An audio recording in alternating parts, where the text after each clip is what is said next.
हागै या पुस्तकातून घेतलेले वाचन दारियस राजाच्या कारकिर्दीच्या दुसऱ्या वर्षी 7व्या महिन्याच्या 21व्या दिवशी हागै संदेष्ट्याच्या द्वारे परमेश्वराचे वचन प्राप्त झाले ते असे.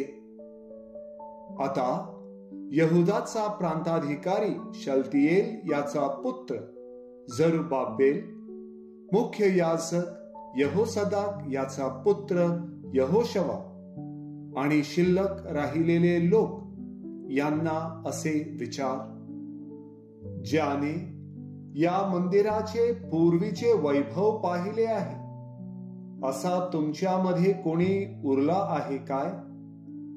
आता त्याची काय दशा तुम्हास दिसते? ते शून्य झाले आहे असे तुमच्या नजरेस पडत नाही काय? हे जरुब्बाबेला, हिम्मत धर असे परमेश्वर म्हणतो.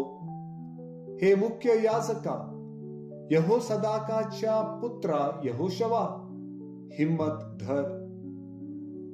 परमेश्वर म्हणतो, देशातल्या सर्व रहिवाशांनो, हिम्मत धरा आणि कामास लागा. मी तुम्हा बरोबर आहे असे सेनाधीश परमेश्वर म्हणतो. तुम्ही मिस्र देशातून निघाला तेव्हा तुम्हा बरोबर केलेला करार कायम आहे आणि माझा आत्मा तुमच्या ठाई कायम आहे.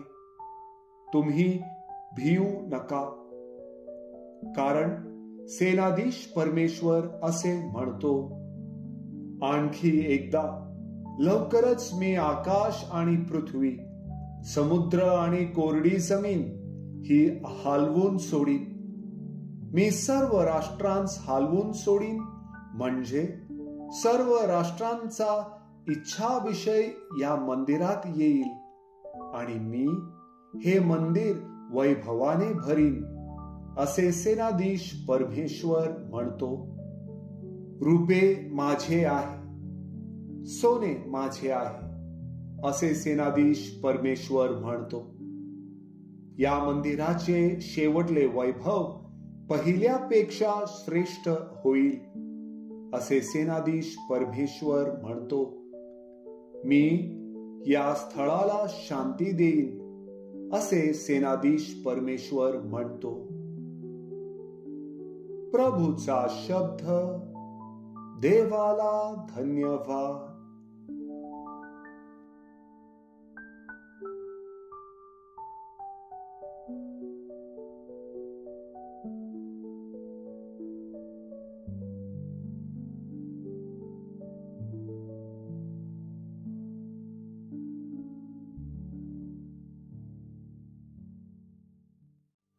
लूक लिखित पवित्र शुभ वर्तमानातून घेतलेले वाचन.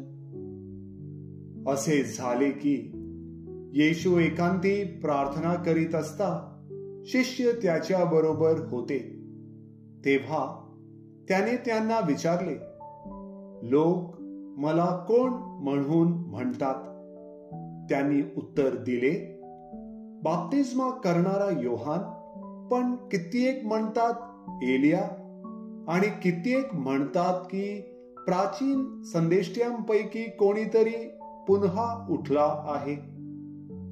त्याने त्यांना म्हटले, पण तुम्ही मला कोण म्हणून म्हणता? पेत्राने उत्तर दिले, देवाचा ख्रिस्त.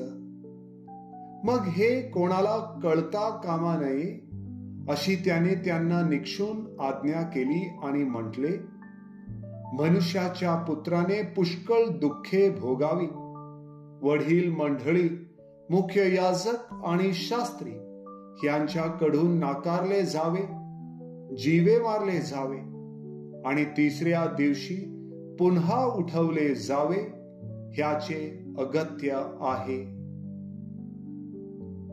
प्रभूचे शुभ वर्तमान. हे प्रभू येशू ख्रिस्ता, तुझी स्तुती असो.